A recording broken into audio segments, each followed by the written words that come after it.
Tapi tidak sedikit persoalan yang kecil menjadi membesar.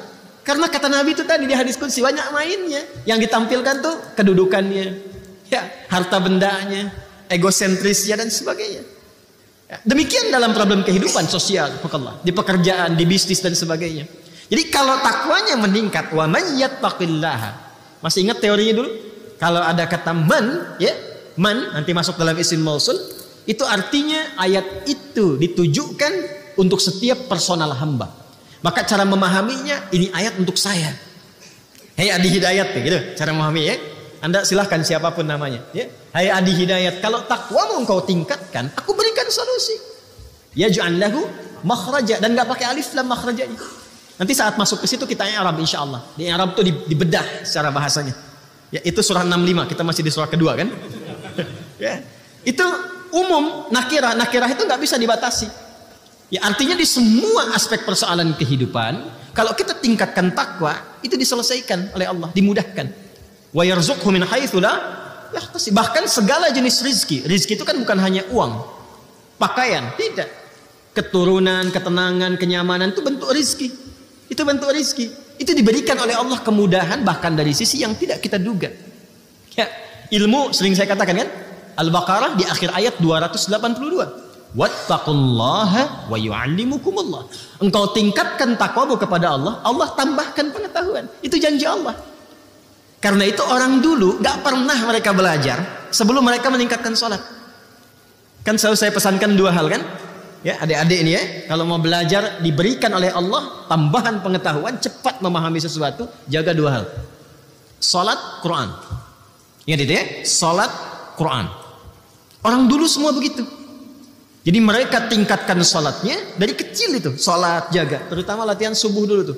Ya, salat subuh latihan dulu karena banyak berkahnya. Itu yang paling banyak disaksikan, termasuk semua malaikat menyaksikan. Malaikat malam dan siang itu semua tugasnya itu dikerjakan malam dan siang yang sif-sifan untuk subuh, mereka semua menyertai. Itu yang dimaksud di Quran surah ke-17 Al-Isra di ayat ke-78. Ya, aqimis salata liduluki syamsi ila ghasaqil laili wa qur'anal fajr. Inna qur'anal fajri kana mashhuda. Ya. Jadi kata Nabi SAW, sungguh inna malaikatal laili wa malaikatan nahari, malaikat yang bertugas di malam dan di siang itu menyaksikan semua bacaan-bacaan yang dilakukan di waktu subuh. Karena itu orang dulu itu sebelum subuh udah siap-siap. Makanya saking berharganya waktu subuh itu, karena dimulai pergerakan berkehidupan, termasuk oksigen juga bertebaran, ya kan? Karbon dioksida diserap, ya oksigen keluar kan? Makanya ayatnya di Quran surah ke-8 At-Takwir itu ayat 18, ya was-subhi idza tanaffas. Kalau subuh itu tiba, tanafas. Maka peredaran kehidupan itu dimulai, nafasnya dimulai, matahari mulai muncul, ya? Bunga-bunga pun sejuk, nyaman, oksigen banyak keluar. Makanya mahal subuh itu. Disiapkan, mereka tunggu sebelum subuh udah bangun. Nah, itu waktu yang paling ideal tuh, 1 jam menjelang subuh itu, jernih, cara berpikir tenang.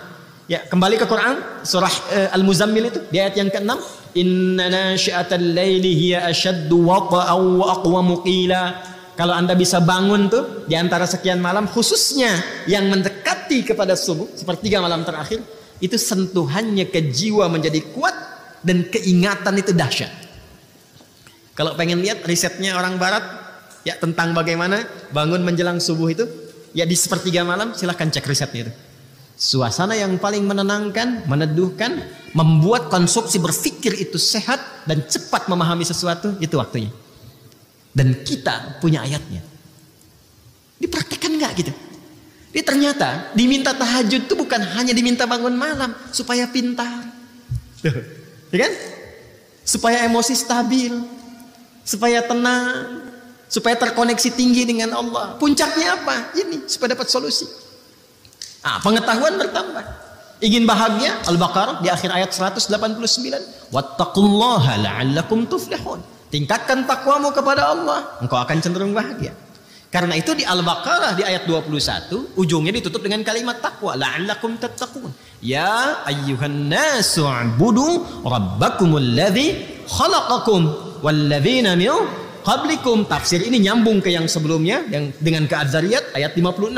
Wa ma khalaqtul jinna wal insa illa liya'budun. Bahkan jin, jangankan manusia, bahkan jin. Kemudian di ujung ditutup la'allakum tattaqun, supaya kalian mampu meningkatkan takwa. Dan kenapa ya Allah mesti meningkat takwa?